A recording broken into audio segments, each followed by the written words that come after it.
大家好，我叫 Sky，我係中國香港無人機總會嘅主席，好高興再一次有機會同大家分享同無人機相關嘅知識。隨住而家社會對於無人機嘅需求同埋認知越嚟越多，開始越嚟越多人咧想學習同無人機相關嘅知識。無人機嘅種類有非常之多㗎，咁有啲係用作閒暇用途啦、商業用途啦、運動用途都有㗎。嚟緊我哋今日會開一個新嘅主題。足球你係見得多，無人機足球你係見過未呢？透過我哋今次呢個無人機足球嘅全新系列，我哋會同大家講解下無人機足球嘅類型啦、規則啦同埋發展。如果你哋想參加香港、內地或者係海外嘅比賽，又睇唔明佢哋嘅比賽規則越嚟越多嘅類型，究竟要點樣開始？又或者我哋嘅團隊應該要點樣訓練？咁你自己密切留意下我哋今次嘅全新系列啦。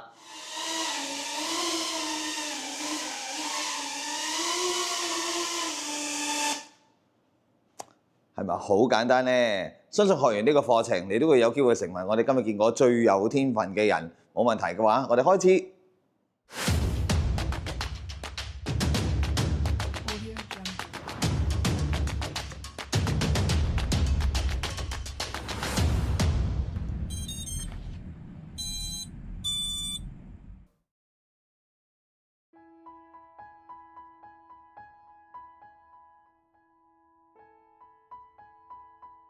如果要講無人機足球嘅發展呢，應該要由佢嘅發源地開始講起。仲記得我哋第一次接觸無人機足球係2018年9月份嗰陣時，我記得9月份係一個好繁忙嘅一個月份。我哋喺9月份裏邊咧有2個禮拜要喺韓國去參加比賽。咁啱2個比賽之間咧就有1個禮拜嘅空閒嘅時間，趁住喺呢2個比賽中間嗰1個禮拜。我哋咧就同泉州市一個無人機足球嘅發源地嘅地方去進行溝通，去了解呢個無人機足球呢個運動係點樣去發展，同埋點樣將佢可以帶到去其他嘅地方。影片所見就係佢哋無人機足球嘅發源地嘅地方，有佢哋嘅訓練基地啦、訓練嘅場所。好似而家見到影片上面係一個佢哋叫做目視飛行嘅訓練區啦，以及佢哋嘅組裝同埋科研嘅地方。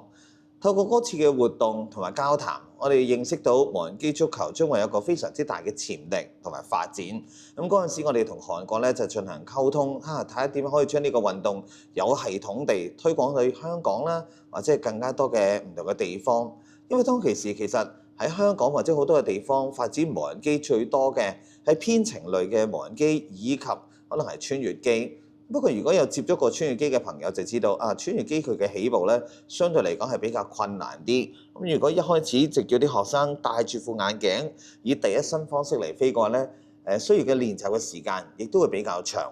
特別係嗰陣時咧，開始政府希望就住無人機去進行立法，咁我哋就希望揾到一啲無人機喺訓練方式，我哋可以以目視嘅形式，即係例如我哋望住架機去進行操作，咁會更加安全。特別係無人機足球，一般嚟講，我哋會喺一個圍封嘅範圍裏邊去進行。咁相對嚟講咧，係一個更加安全嘅項目，將無人機足球帶到嚟香港㗎。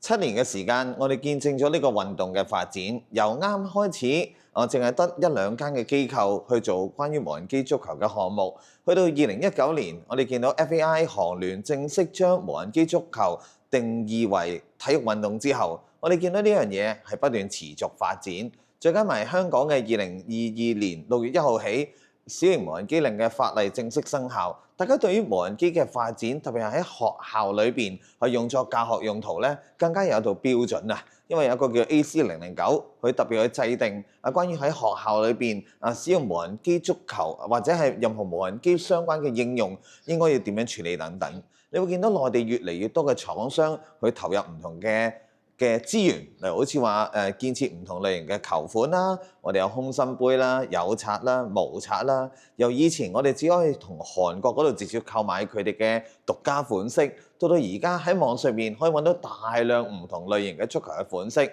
令到特別我哋去到參加比賽、參加項目嗰陣時，直頭眼花繚亂。我哋睇規則嗰陣時，究竟呢樣嘢呢個足球究竟符唔符合我哋比賽要求呢？等等。頭先我哋提及過，有好多唔同嘅地方亦都有進行足球嘅發展。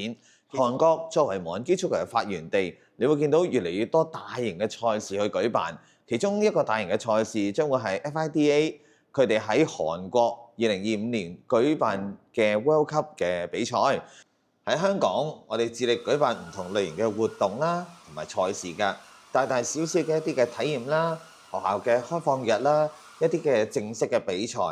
喺中國內地有好多我哋叫白名單嘅賽事，嗰啲白名單嘅賽事全部都係內地嘅教育局所認可嘅體育項目。嗱，好似話幾個比較大型啲嘅，我哋叫飛向北京、飛向太空啦，又或者好似今年喺2025年將會舉辦嘅足球聯賽嘅項目，亦都引嚟好多嘅體育運動人士啦，或者愛好者去參與。更加唔少得嘅，梗係好似今年中華人民共和國第15屆嘅運動會，